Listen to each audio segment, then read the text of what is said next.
पैसा इकट्ठा हुआ तो हमने देखा है कि पूरे देश में जितने भी स्टेट में वेलफेयर बोर्ड है, हर जगह पे एक ही बात है कि मजदूर आज इतने साल हो गए, हमारे काफ़ी मजदूर 60 साल से भी आगे चले गए, अभी उनको ना निर्माण बोर्ड से कोई बेनिफिट मिल रहा है ना उनको पेंशन मिल रहा है।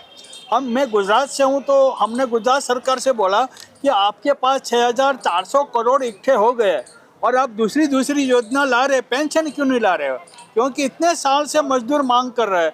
तो बोल रहे नहीं, हम केंद्र सरकार कुछ डिसाइड कर रही है तो हम उसके पीछे जाएंगे और उसके मुताबिक हम यहाँ भी कुछ करेंगे। हमने बोला ये करने की ज़रूरत नहीं है, ये तो कंकरेंट लिस्ट में है लेबर का जो मामला है। आप गुजरात की स्थिति से गुजरात में तय करो कि क्या हमें पेंशन देना है, किस प्रकार देना है, और गुजरात में पैसा हमारे पास बराबर है।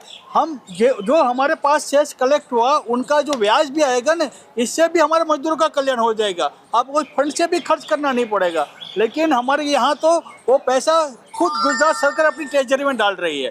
तो मुझे लग रहा है कि हर जगह पे ये प्रॉब्लम है, और मैं तो सुभाष जी को कहूँगा कि हमें फिर से सुप्रीम कोर्ट में जाना पड़ेगा, क्योंकि ये पैसा फालतू में खर्च हो रहा है, जहाँ होना चाहिए वहाँ नहीं हो रहा है। हमारे यहाँ मॉडल वेलफेयर स्कीम भी एक बनी हुई है सुप्रीम कोर्ट की गाइडलाइन से, लेकिन उसका भी कोई पालन नहीं हो रहा है। तो उसी पर भी मेरा खास कहना है। बस आप बोलेंगे। निर्माण मजदूर जो है वो मस्जिद बनाता है, चर्च बनाता है, मंदिर बनाता है, लेकिन जो बनाने वाला है वो झुग्गी में रहता है, झोपड़पट्टी में रहता है, और कुछ कम लोग बंगला में रहते हैं। तो ये इसीलिए इस कानून में लिखा गया है कि ये जो निर्माण मजदूर है उनका घर देना चाहिए, उनको घर बनाकर देना चाहिए। लेकिन घर के लिए कोई स्टेट में 2-2 लाख रुपए रखा है, वो भी उनको मिलता नहीं है, और 2 लाख रुपए में घर बनता नहीं है। जो भी मजदूर है उनको सबको घर मिलना चाहिए। अभी ये जो प्रधानमंत्री आवास योजना है वो तो सिर्फ 1,50,000 रुपये देती है, तो ये तो इससे तो घर बनता नहीं है। लेकिन निर्माण मजदूर है उनको प्रायोरिटी से घर देना चाहिए। दूसरा ये सवाल है कि अभी सब मजदूर संगठन की डिमांड है कि मंथली 30,000 रुपये वेजेस मिलना चाहिए, तो इनके लिए रोज काम के लिए 1,000 रुपये कम से कम मिलना चाहिए।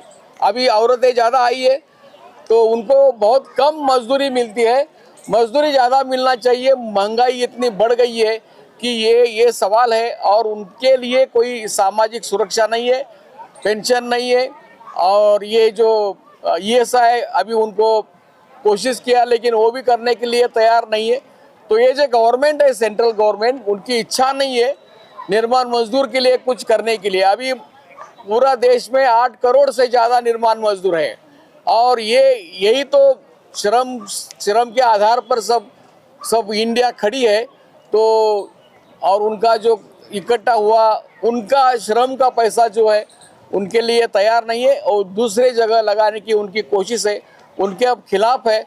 और थोड़े ही दिन में ये सब संगठन मिलके हम कुछ आंदोलन करने के सोच रही है। धन्यवाद। हाँ, राजस्थान एक सरकार एक स्कीम लेके आई थी, शुभ शक्ति योजना, जिसका बेटी के विवाह पर 51,000 रुपये दिया, फिर बाद में उसको 51 से बढ़ाकर 55,000 कर दिया गया।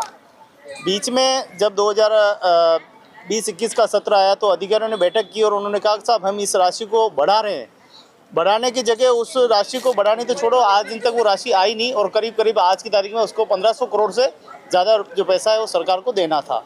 अभी तक कोई अते पते नहीं है, और वो जो डाटा है पूरा लीक हो चुका है, लीक हो गया है। तो उससे जो फ्रॉड है, जो आप बता रहे थे बिचौलिए, जो वो बिचौलिए लगातार वो फ़ोन कर रहे हैं, आपकी स्कीम में पास कर दूंगा, इस तरह से उनसे 5,000 मेरे खाते में डाल दो, अभी 1 घंटे में कर दूंगा। इस तरह से एक नया ये संकट और पैदा हो गया है। जैसे जैसे डाटा लीक हो रहा है, गलत लोगों के हाथ में जा रहा है, और वो इसका दुरुपयोग भी कर रहे हैं। ये बहुत चिंताजनक विषय है। हम हिमाचल प्रदेश में निर्माण कामगारों का काम करते हैं। वहाँ पर पिछले 2025 22 अक्टूबर से भारत सरकार ने एक चिट्ठी लिखी थी कि जितने भी रजिस्टर्ड वर्कर हैं और मनरेगा में रजिस्टर्ड हैं उनको बंद कर दो, उनके खाते सीज कर दो, और जो बेनिफिट उनको दिए हैं 156 करोड़ रुपया वो वापस ले लो, उनसे रिकवरी करो। हम इस मामले को लेकर हाईकोर्ट गए, हाईकोर्ट ने हमारे हक में फ़ैसला दिया और उन सब वर्करों को पैसे मिले। उसके बाद 24 मई जो आज कांग्रेस की सरकार वहाँ पे है, उनके साथ ये मामला उठाया गया और वहाँ के मानवाधिकार आयोग में हमने ये मामला रखा कि ये जो वर्कर हैं, रजिस्टर्ड वर्कर हैं, इनको बेनिफिट दिया नहीं जा रहा है और 900 करोड़ रुपया बोर्ड के पास पेंडिंग पड़ा हुआ है, लेकिन इनको कोई बेनिफिट नहीं दे रहा है और 1,31,000 क्लेम वहाँ पेंडिंग थे। तो कमीशन ने उनको ऑर्डर किए और वो रिलीज़ करने शुरू कर दिए। तो ये हिमाचल की पोजीशन है।